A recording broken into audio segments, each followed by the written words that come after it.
I think what I really learned in all of this was to be true to myself, to be true to my inner voice. And I began to see that we really do have a power. Our own lives really do make a difference. Just by being more conscious of the food that we eat, we can heal ourselves, we can heal the environment, we can heal this planet.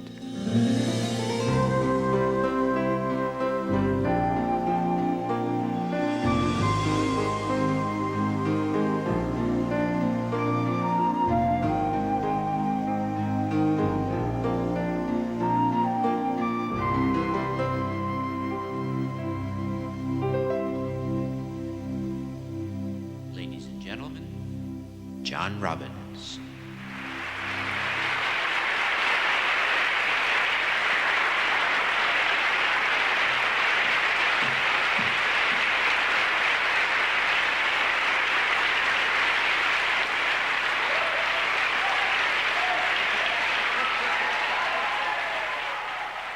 When I was younger, I think my family was quite disappointed in me.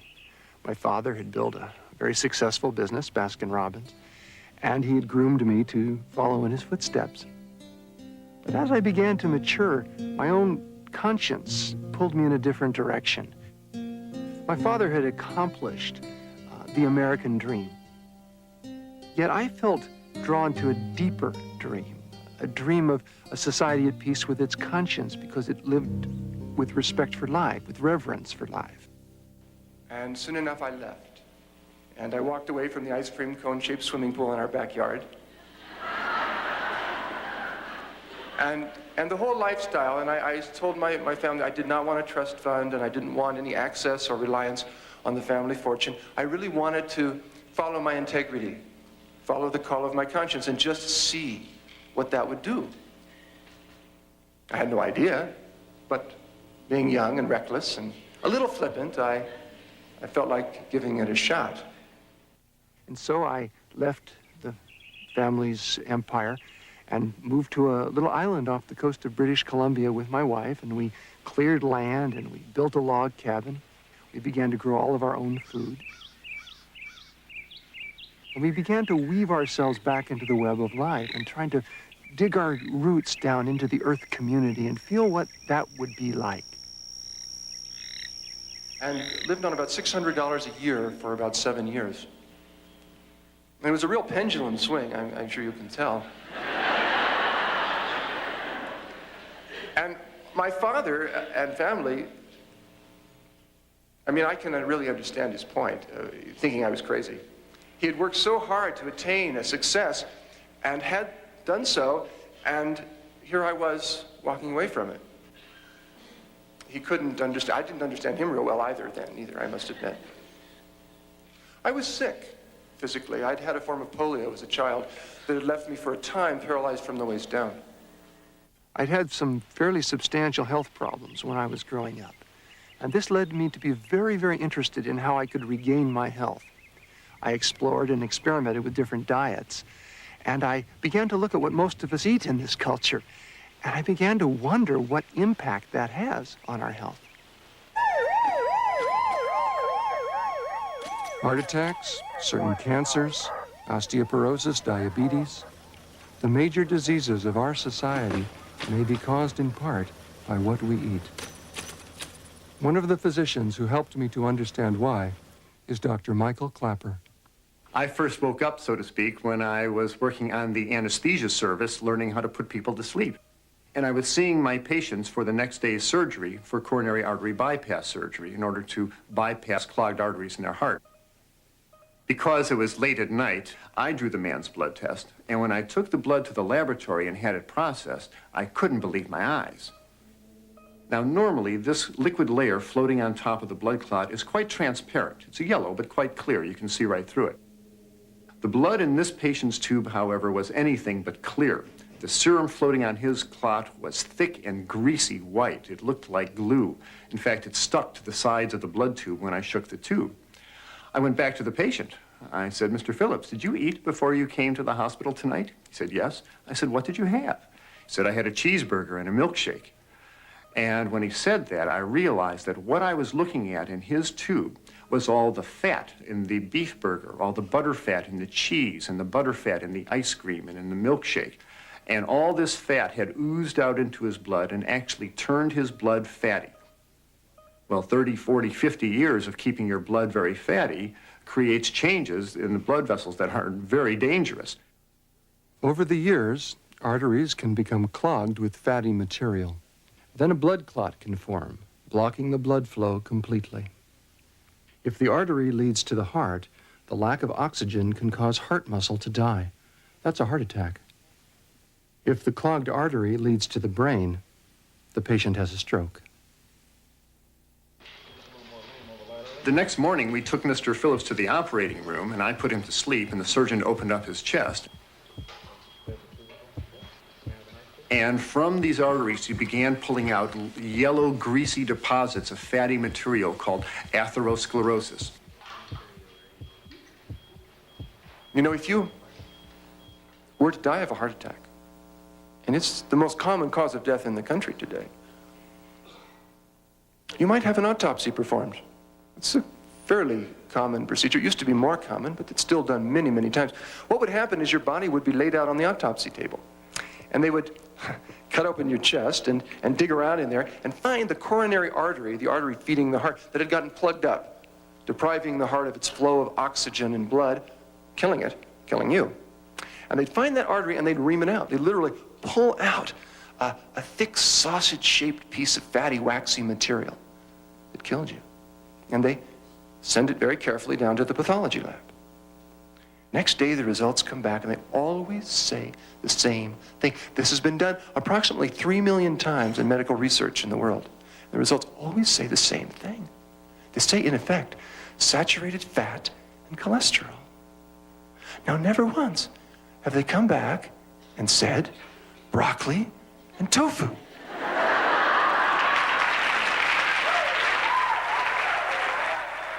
When I saw all the fat in that patient's blood, I began to think about my own blood. I had done most of my growing up on a dairy farm in Wisconsin, and I was eating large amounts of meats and cheese, and I realized that I, too, had a risk rate of 50% for clogging up my arteries and causing a heart attack or stroke.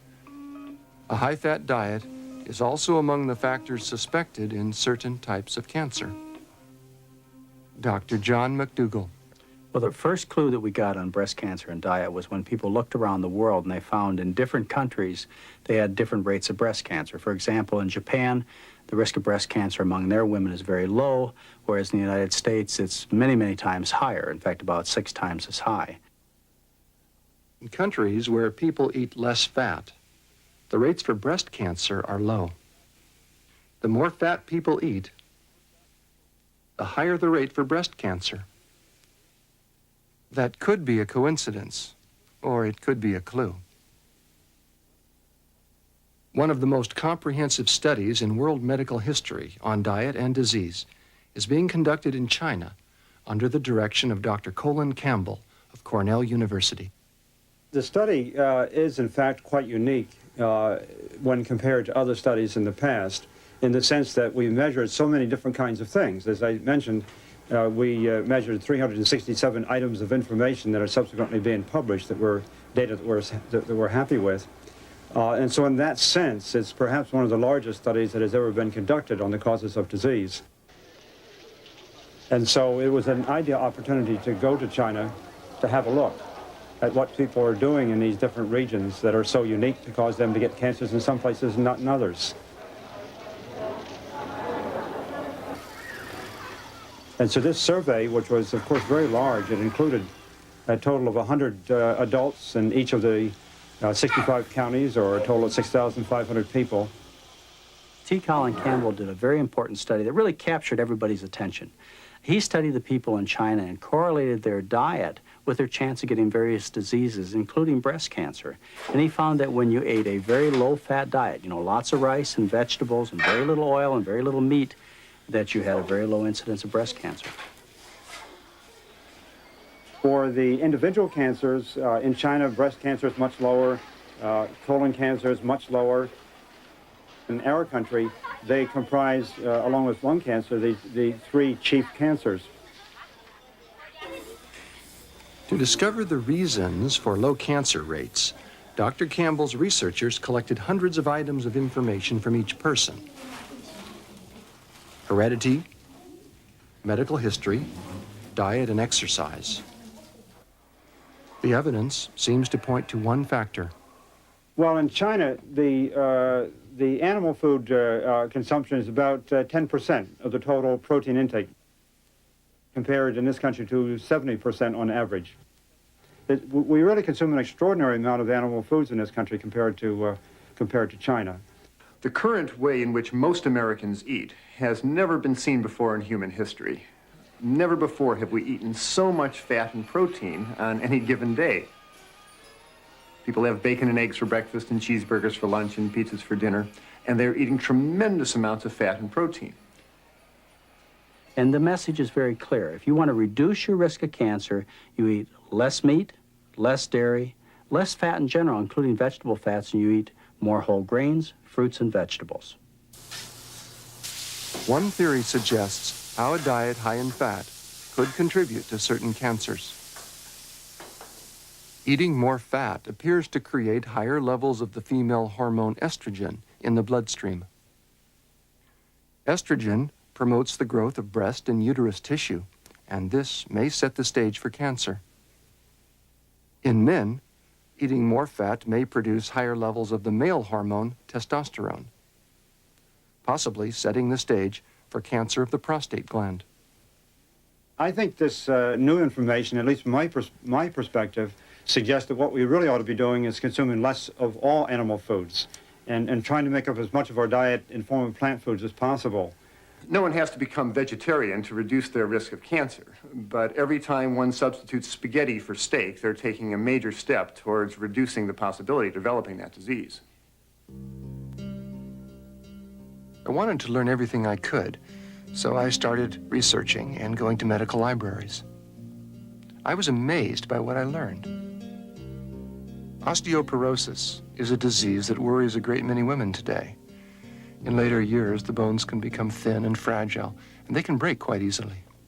You know, the bones look very thin here. When I was told that I had osteoporosis, I became very frightened because I'm still young. And I literally just fell apart. I remember going to bed and crying, and my husband came in and said, "What's wrong?" And I said, "I'm disintegrating." Osteoporosis is a loss of bone tissue. And as a result, when somebody gets osteoporosis, they've essentially lost 50 to 75% of their bone tissue before they get a fracture. And then what happens is they cough or sneeze and they break a rib, or they ride over a bumpy road and they break a backbone. When you look around the world and you see where osteoporosis is common and rare, you're struck by the fact that it's common where people seem to eat the best. In the sense when you consume lots of dairy products, like in countries such as the United States, England, Finland, Sweden, you have the highest rates of osteoporosis. Where they consume the least dairy products, like in your Asian and African countries, they have the strongest bones, the least osteoporosis. Again, that could be a coincidence, but some don't think it is. And one of the characteristics in osteoporosis that I think at least is rather important has to do with the intake of animal protein. Animal protein, for example, has been shown to increase the loss of calcium from the body, which of course puts a person at a greater risk. Dairy products contain calcium, which helps to build strong bones. But they also contain concentrated protein, and some suspect that depletes the body of calcium. Dr. Clapper explained the theory.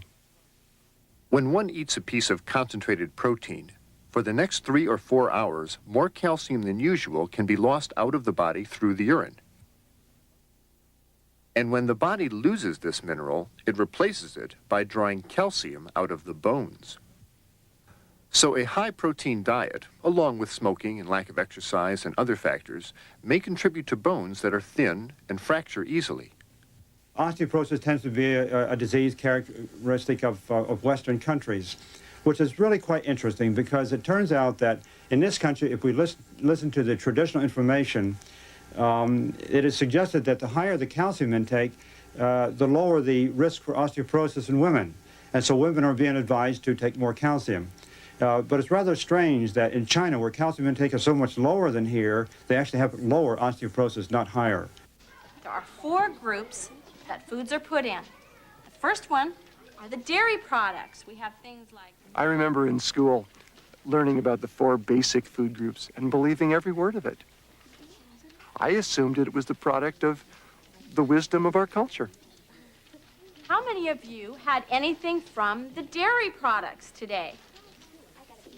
Just look at the fine print sometimes on the kind of materials that have been used in the past in our schools. And you'll see, of course, that much of this information is provided by the industry itself. And, of course, they stand to gain. Ice cream, cheese, and yogurt. Tony. I wanted to hear what the dairy industry would say. The Dairy Council is a nutrition education and research arm of the dairy industry. The National Dairy Council came into being in 1917, so the dairy industry has had a long history of interest in nutrition research and nutrition education, and I might say long before it became the consumer topic that it is today. The basic 4 food groups, which hangs on the school walls, is an advertisement from industry. I mean, after all, just flip over the back and see who presented it to the classroom. The National Dairy Council or some other industry that's trying to sell their products. It's an advertisement. The Dairy Council isn't in the business of sales per se. It's in the business of education and research. And if it sells anything with quotes around it, I would say it sells good nutrition, and that's what it's always sold. You know, people believe in the basic 4 food group because that's what we've been taught ever since we were little kids. But look at the consequences of that kind of belief. We have a country, very modernized country, high-tech country, where disease is the norm. I mean, half the people die of heart disease. 1 out of 10 women gets breast cancer. Obesity is an epidemic. That's the consequence of believing in the basic 4 food group. What do the 4 food groups really communicate to children? People have different opinions. If you have 4 basic food groups and 2 of them are meats and dairy products, we're saying to our children that half your food choices should be animal products. What about this? Which food group? Noah? The Dairy Council and many schools follow well-established guidelines. But some believe that new findings now justify a change. Well, the Dairy Council itself has never set public health guidelines, and we see our role really as helping to interpret the guidelines that are out there. And the guidelines today, as most people know, are 30% of calories from fat. And it is possible, and because we do interpret how to do that every day, it's possible to eat a variety of foods, some higher in fat and trading off for some lower in fat to get to that 30%. I'm suggesting that really it ought to be much lower than that. That the evidence from the scientific literature, not just what we have, but more so from the other scientific literature, suggests that getting down around 15 to 20% of calories, or maybe even lower, is advantageous.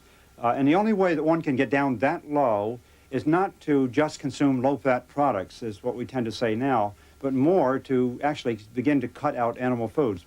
In the future, that's the kind of information that we're going to hear more about. What should we be teaching our children? What sort of diet does promote health? Around the world, when people are trim and healthy, they suffer from various diseases that we don't have. For example, they have malaria and cholera and so on, but they don't suffer from the heart disease and the breast cancer and the obesity that we have. And the reason is very simple. They center their diet around starch. Absolutely essential that people understand this. This is not a diet of salads and broccoli and cauliflower that we're talking about. We're talking about a diet of rice and potatoes and other types of grains and vegetables, starchy vegetables, with the addition of fruits and vegetables on the side. And that's what people eat in rural Africa and in China and Japan until they become rich. In China, Dr. Campbell compared regions that are relatively poor to areas which are a good deal more affluent.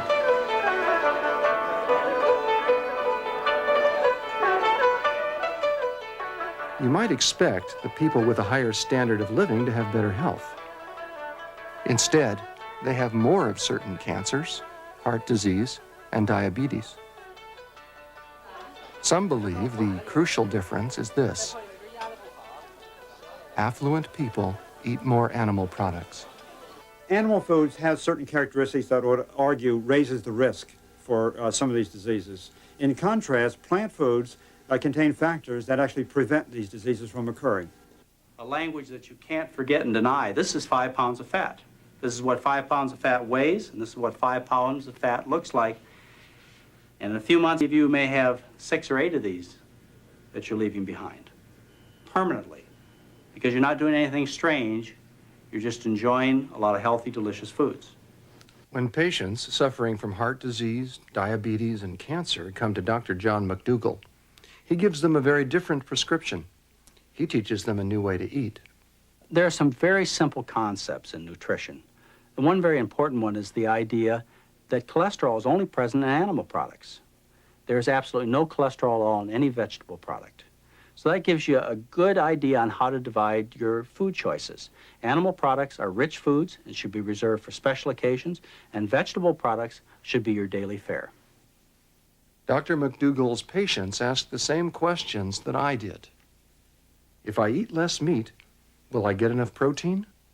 A very common myth is you can't get enough protein from vegetable foods. That's entirely untrue. So, you know, if you look back at the scientific studies done over the last 50 years, they clearly show that for human needs, vegetable proteins are superior. As a matter of fact, I'd challenge any dietitian to try and design me a diet that was protein deficient based around any starch and any vegetables. You can't do it. How much protein do we need each day? About 50 grams is the amount recommended by the U.S. government. But the average person in this country eats 200% of that amount. I think that as far as protein intake in the United States is concerned, we're simply consuming too much, particularly too much animal protein, and we really need to seriously take into consideration the possibility of cutting down on the intake of this nutrient. You know, in our society, people believe that diseases are due to deficiencies. I mean, after all, look at what people are doing. They're, worried about getting enough protein. They're taking handfuls of vitamin pills and mineral pills. I mean, think about it for a minute. How many people do you know who have deficiency diseases? Scurvy, beriberi, pellagra? Any of your friends go to the doctor for a protein deficiency this year? That's not where the problem is. The problem isn't here in terms of deficiency. The problem is over here in terms of excess. Anybody have any friends with problems of excess, like excess calories, excess fat, excess cholesterol? This is where the problem is, not over here. Until you start looking in this direction, you won't have the answer to America's health problems. Because he believes that food is so fundamental to his patients' health, Dr. McDougall takes the time to teach them new ways to cook. I asked the patients what it was like to change their diet. My diet before, if you heard me tell you what my daily diet was, you would just sit there and go, oh my God, it was mostly fat. Usually my habit was I'd have bacon and eggs in the morning, okay? And while I'm finishing them off, I'm wondering what I'm going to have for lunch. And while I'm eating lunch, I say, I wonder what we're going to have for supper. Are we going to have that big steak and all that? And I couldn't understand why. I was always groggy. Constantly seeing the doctors and having them tell me that I wasn't responding and there was not much hope for my condition. My patients come to the clinic sick because they've been feasting 21 times a week. As a result, they have diseases of kings and queens. When you stop the cause of an illness, then they have a chance to recover. I lost 36 pounds. My cholesterol went down to 152. I feel like $1 million, and I feel that there's nothing today that I cannot do. I feel great. And the reason I'm saying that is because all of those symptoms went away. Well, I've lost weight, which is great. And, I used to be a chronic dieter with diet pills and all kinds of the latest, the diet thing to do. And now I can eat just like I've always wanted to eat all my life. And when they learn this very simple message, that you get some exercise, you get proper rest, and you eat the right kinds of foods. I'm just living, Eddie. That's all I can tell you. It can't be any nicer than that. I'm not going to die, period. You feel tightness and heaviness? Pains going down your arm? Several years ago, Carl Parise suffered a heart attack. I'll be honest with you, at that point, I just figured I'd die on the operating table. It happens in our country every 32 seconds. The great irony is that in the so-called poor countries, the major diseases that kill us are relatively rare. And people in developing countries are beginning to worry that they could become too much like us. There is a growing concern that more and more people in the third world are going to the McDonald's chain. Because if we look at the diet of young people in my country today, young children, teenagers, they are beginning to eat more hamburgers as a meal, eating a lot more meat. Eating Western-style meals is becoming very popular among the people who can afford it. And this means that eventually the meat, which was a garnishing or a small part of a big meal, becomes the main course. The same size piece of meat on a plate for one person here would be really cut up into a meal for 5 people at home. Our agriculture today has to produce twice as much meat per person as it did in 1900. As I traveled across the country, I thought about everything I'd learned. And I realized I wanted to know more about what we eat. I wanted to look behind the scenes at how our food is produced. For most of the year, they graze on the hillside. I realized that my pictures of farm animals had come from childhood. This is a dairy cow and her young calf. Those peaceful pictures of contented cows. They need to eat plenty of rich grass. In real life, I learned there is a strong bond between a newborn calf and its mother. Other cows always seem to show a strong interest in the new calf.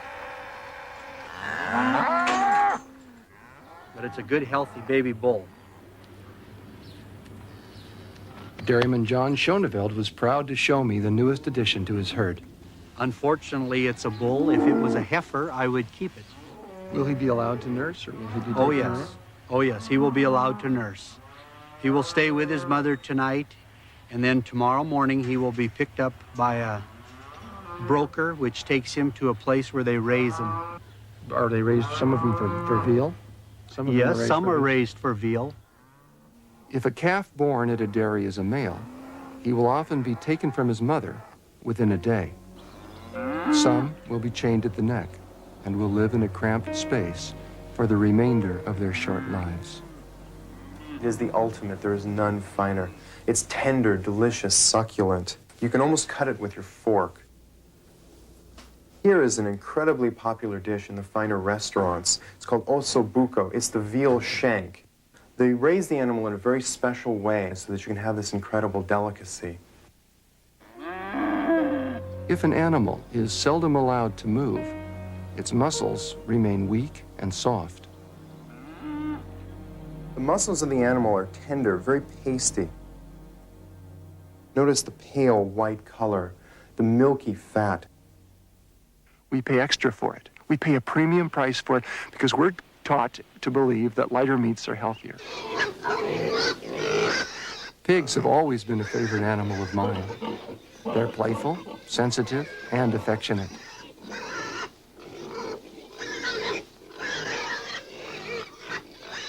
They have a close family life, and in some ways they're actually more intelligent than dogs.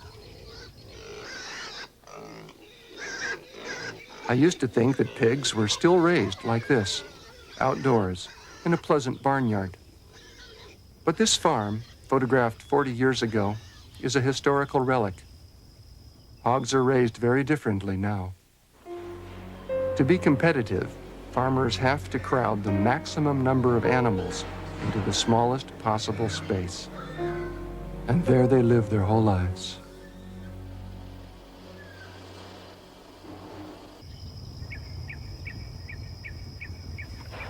Pigs have strong natural instincts: rooting, nest building, caring for their young.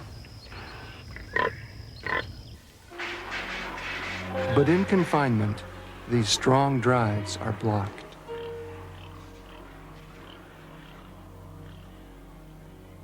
And as a concerned citizen, someone who wants my life to be a statement of compassion, pecking order normally, which they create by spatially orienting themselves. But they can't do that because they're crammed together so tightly.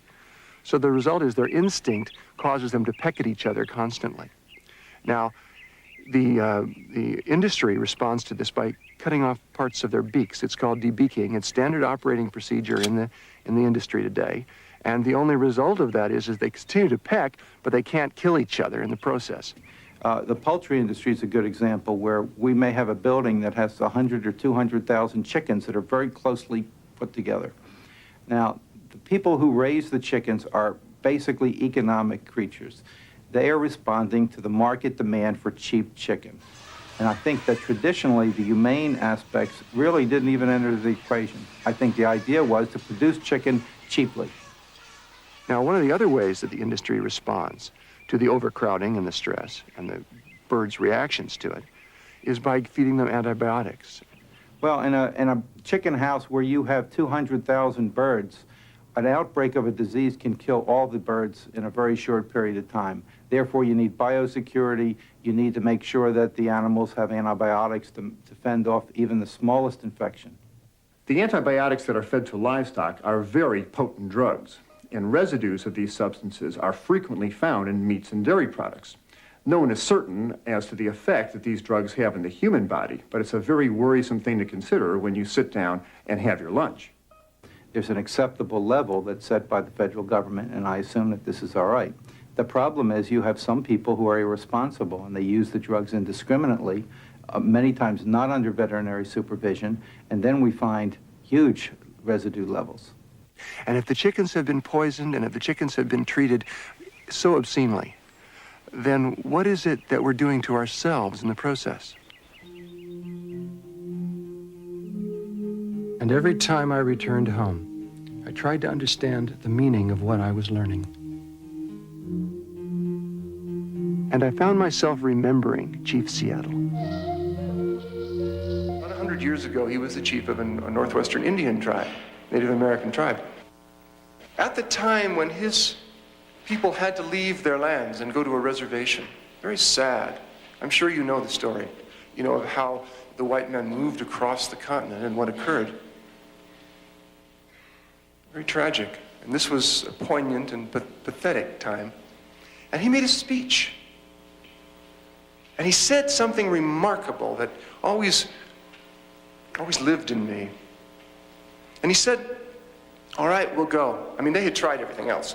They'd fought, they had run away, they had done everything, but they had to, it was die or go to the reservation. So he said, okay, we'll go. But, he said, I ask one thing in return from the great chief in Washington.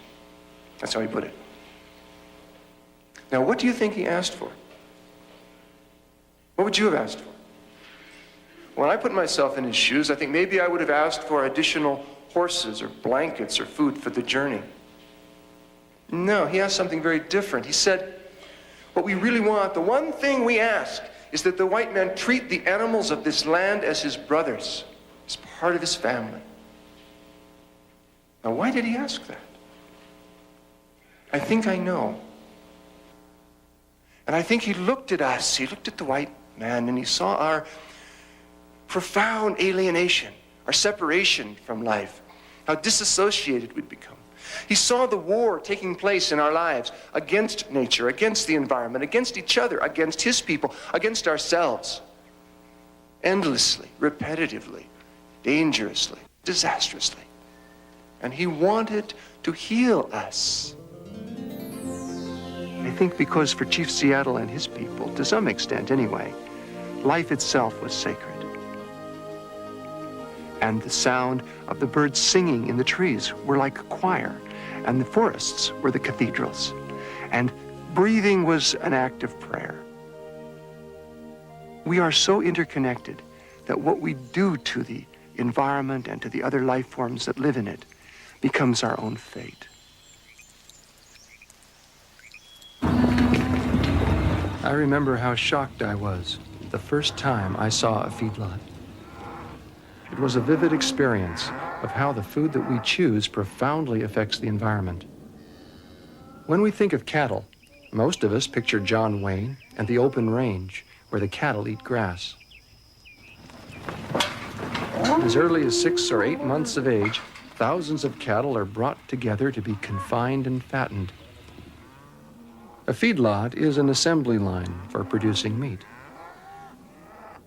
Feeding grains instead of grass produces meat with the fat and the marbling that Americans have come to prefer. The modern feedlot often produces something else. The total livestock population in the United States outweighs the human population by 4 times, and they produce an enormous amount of manure, 1.6 billion tons. This is the equivalent of about 6,000 pounds of manure per person in the United States coming directly from livestock. One of the things that's happened is that the waste that results from a feedlot, for example, of say 20,000 animals, can end up being as much waste as the whole city of Albuquerque. Unfortunately, the cattle don't pay for sewer hookups, so what happens is the waste goes into the ground or into the groundwater or into the surface streams, waste that can be destructive and harmful. I remembered the dairy that I visited earlier, where I saw the newborn calf. When they're born, you want to make sure that you get their mouth and their... John Schoneveld told me that he's worried about the huge mountains of cow manure piling up all around him. I'm worried about stockpiles of fertilizer in this valley because when the wind blows, the fertilizer also blows. And we are very sensitive about our sanitation and keeping a clean product. All of our cows are washed daily every time they're milked. From the wash pen, we get a lot of washed manure. That's the water that runs off of the animal after the manure has been washed off of her. It's a major problem because the water has to saturate down into the ground. And there's a fear that we are putting those nitrates down to the drinking water level. When a dairy is surrounded by farms, the manure may be useful to neighbors. But when cities grow up all around, the manure can become a menace. The Water Quality Control Board came out and tested our water, and they said it was contaminated with nitrates. And we were like really shocked.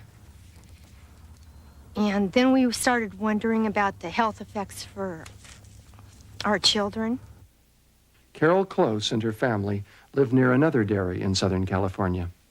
She wonders whether her child's birth defects could have been caused by nitrates in the water. Research suggests that nitrates may be the cause of serious medical problems. Nitrates in the drinking water can be a serious threat. Little babies drinking water contaminated with nitrates can actually turn blue because the nitrate combines with the hemoglobin in their blood that carries oxygen, and the babies are unable to get oxygen to their tissues. And the so-called blue baby syndrome can be damaging or even lethal for a small infant. And it turns out that nitrates could be passed through in breast milk. What I saw was a situation in which everyone was frustrated.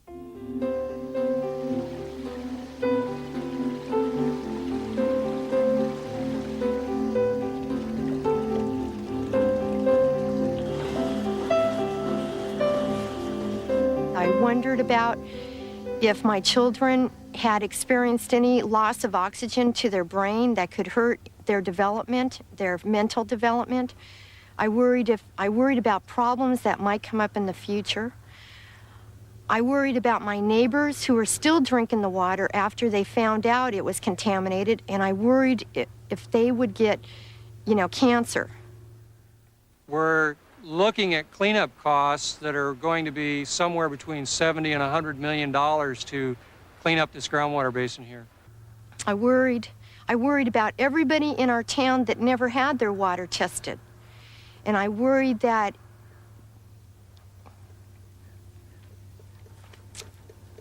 they would never know.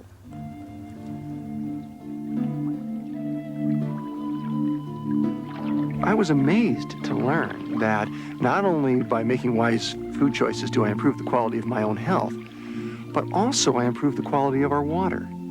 What we eat collectively has an incredible impact on our resources, particularly our water.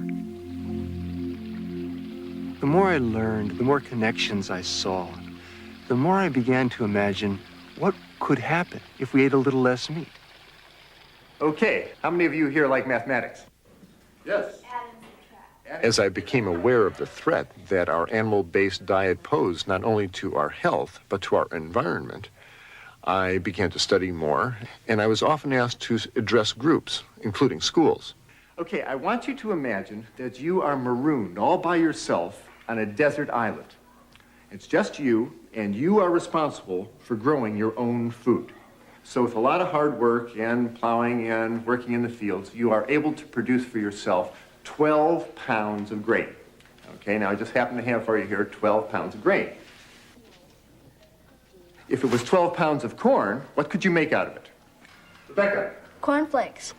Out of 12 pounds of corn, you could make 54 bowls of cornflakes. And what if the grain you were growing was wheat? What can you make out of wheat? Bread. Bread. Out of 12 pounds of wheat, you could make about 12 loaves of bread.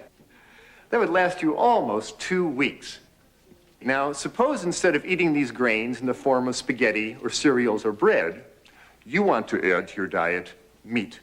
Now, how are you going to convert your grain into meat?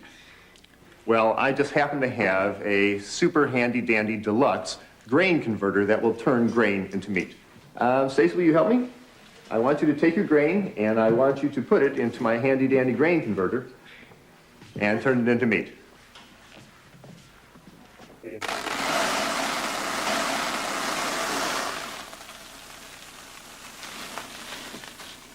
Okay, so we've put our 12 pounds of hard-earned grain into our super-duper handy-dandy grain converter here, and we're going to do a little magic here. So I want everybody to close your eyes while I turn the crank. I don't want anybody disturbing the energy field here. And we'll do our little magic grain conversion into meat. Now, open your eyes. Now we put 12 pounds of grain in here. How many pounds of ground beef do you think that we can get out of here? Yes? 12 pounds. 12 pounds. Yes? 10 pounds. Stacy, why don't you show everybody how much ground beef we got for our 12 pounds of hard-earned grain? 1 pound of ground beef. 12 pounds of grain will create a lot of breads and pastas and cereals and spaghetti. But if you take your 12 pounds of grain and put it into my magic box, it will only give you 1 pound of ground beef. That's what happens when we feed our grains to cows. We put in 12 pounds of grain into the cow, and we receive only 1 pound of beef back. Now let's go back to our imaginary desert island. If you were growing grains to feed yourself, you'd have to farm about 1/6 of an acre. But if you were growing grains to feed to a cow in order to eat beef, you're going to have to farm 12 times that much land.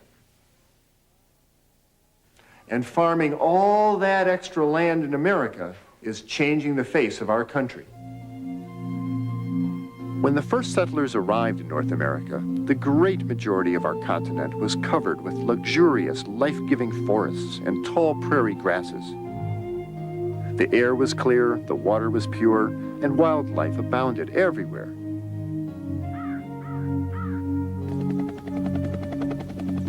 Today, when you fly over most of our country, you see most of our forests and prairies are gone. And they've been cleared not for asphalt and cities, but for grazing and cropland. Now you might say, well, we have to grow food to eat, but the reality is that most of the grain that we grow in this country is not eaten by people, we feed it to animals. 80% of the corn eaten in America is eaten by animals. And 90% of the soybean crops, 90% of the oats are fed to animals. If we grow vast extra amounts of grain to feed cattle, what effect does that have on the environment? Highly toxic pesticides, herbicides, and fungicides are standard in farming today, along with nitrate fertilizers. I asked farmers and people in agribusiness, why do we use so many chemicals? Chemicals and mainly fertilizer and pesticides have come into dominance in the last 50 years and have helped to increase the crop yields in this country tremendously. The flip side is that they've often been overused and misused, and this has caused severe environmental problems in places where we have agriculture.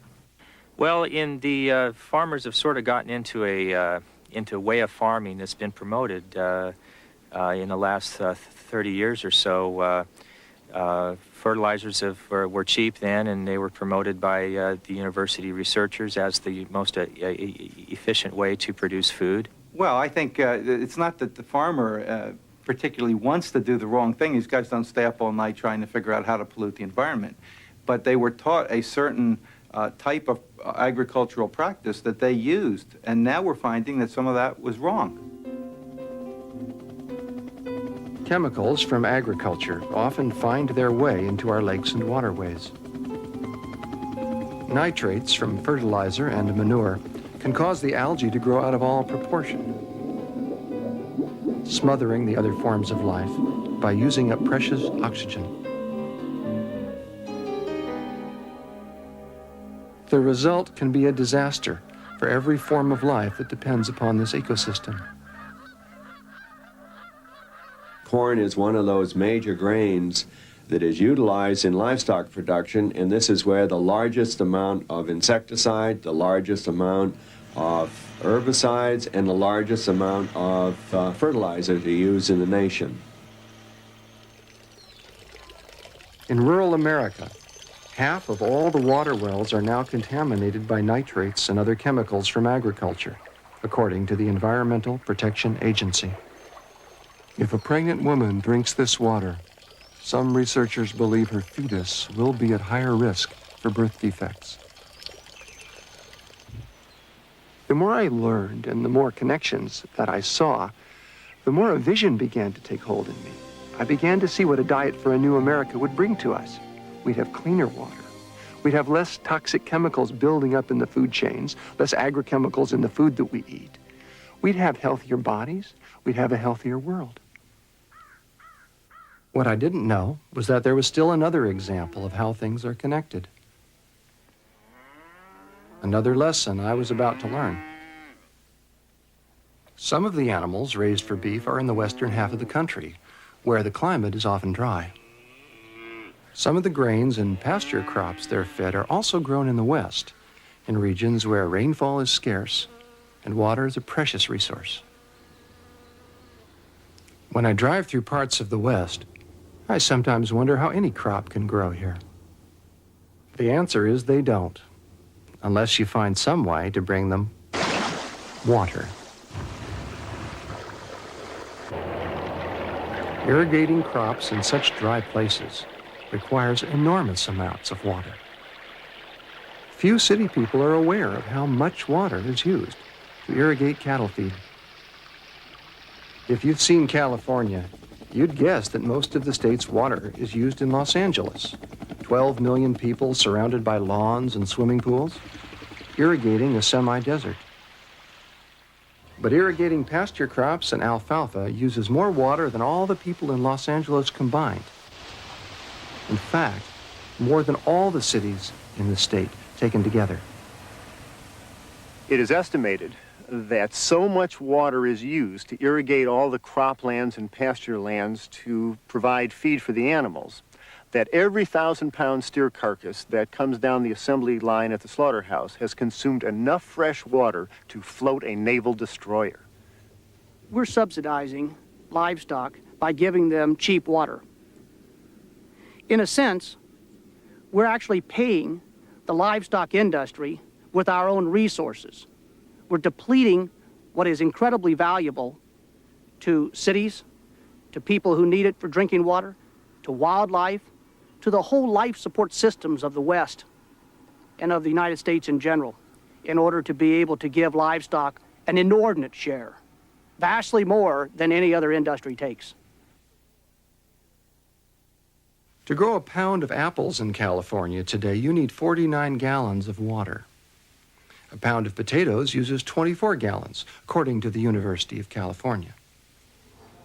But a pound of beef produced in California today uses more than 5,000 gallons of water. Half the water used in the United States today and consumed is consumed in order to raise crops so that they can be fed to livestock. As a consequence, what's happened is that particularly in the southwestern part of the United States, or in the high plain states, where the Ogallala Reservoir, which is an underground aquifer, is being pumped up and is being used to such an extraordinary extent that some say within this generation it will be exhausted. An area that had as much water in it as the Great Lakes. If that water goes to feed livestock, we're going to see an undermining of the entire economies of the high plain states. Buried deep beneath the Great Plains, under the very heart of our continent, lies the world's largest store of fresh water. A gift from the Ice Ages, this natural wonder was formed over geological time. The people and the economies of the high plains states depend on it almost exclusively for their water. But this water is now being pumped out so rapidly, environmentalists say that the Ogallala could be bone dry in as few as 30 years. And where's the water going? The great majority is used to irrigate crops, to feed cattle. Especially since the drought of 1988, it's very clear how precious water is, and our rivers and aquifers are running at very low levels, and large-scale animal agriculture draws more water out of our rivers and aquifers than any other activity we engage in as a society. So if we're concerned with water, and it is the lifeblood not only of the West, but of this whole country, then we're going to have to begin to eat less meat and begin to put the water on only those crops that we're going to consume ourselves. When people buy meat, they think the price they pay is so many dollars and cents. But if we could look at that meat and see the true cost it embodies, enormous quantities of water, vast areas of land, the contamination of our life support systems, the cost to the environment must now be counted as part of the true price that we pay for any product. If Americans change their diet and decrease the amount of meat they're eating, there is going to be a tremendous amount of land freed up with which we could do wonderful things. Just try to imagine what could happen if people were to eat less meat in this country. It would relieve the pressure to grow more crops to feed to the livestock. And as a consequence, those croplands could be reforested to the tunes of tens of millions of acres, which could help even the global warming situation. With a healthy forest, we have a continuing supply of lumber to build our houses. A healthy forest takes oxygen and places it into the air, takes carbon dioxide out of the air. It stabilizes the topsoil, it purifies the water, it provides a home for wildlife to bring in the tourists. A healthy forest is worth far more than an acre of grass with a cow on it. Just letting the forest come back would be a wonderful use for these lands. We'd be able to find that water was available where it wasn't before, because all of it wouldn't have to go to trying to create crops to feed to livestock. So we'd have a greater amount of water for cities to grow. It would also mean that the amount of chemicals that we are pouring into the environment would be drastically reduced. And every bit that we can do to reduce chemicals going into our environment is very, very critical at this point. We would have less heart attacks. We would have less strokes. We would have less cancers and less fear of cancer. We would have less diabetes. We'd be trimmer, more fit, more healthy, more happy people.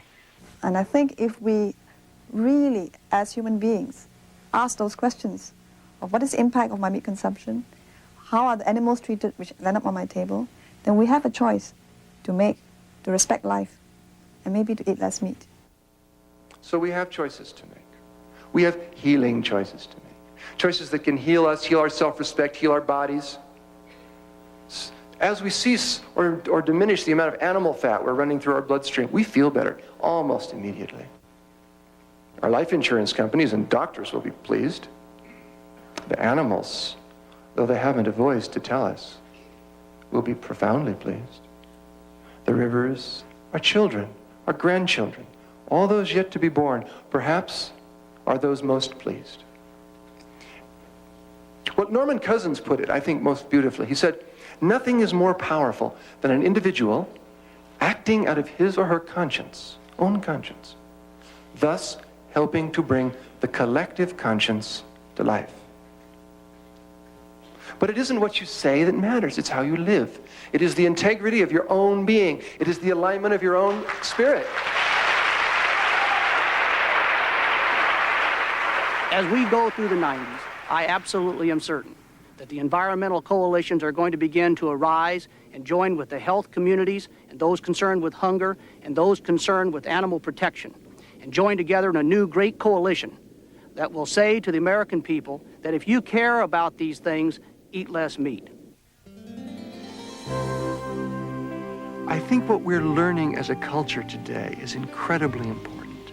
We're learning that nature is not a commodity. It's not something that you can extract whatever you want from and not even try to understand the consequences. Instead, what nature is it's a community of which we are a part and to which we owe our lives. When we cherish nature, we cherish ourselves. When we really appreciate and take care of the natural world, our lives have a meaning that's greater than ourselves and at the same time essential to ourselves. There's a beauty that's beginning to dawn in our times, and I think it's wonderful to be part of it.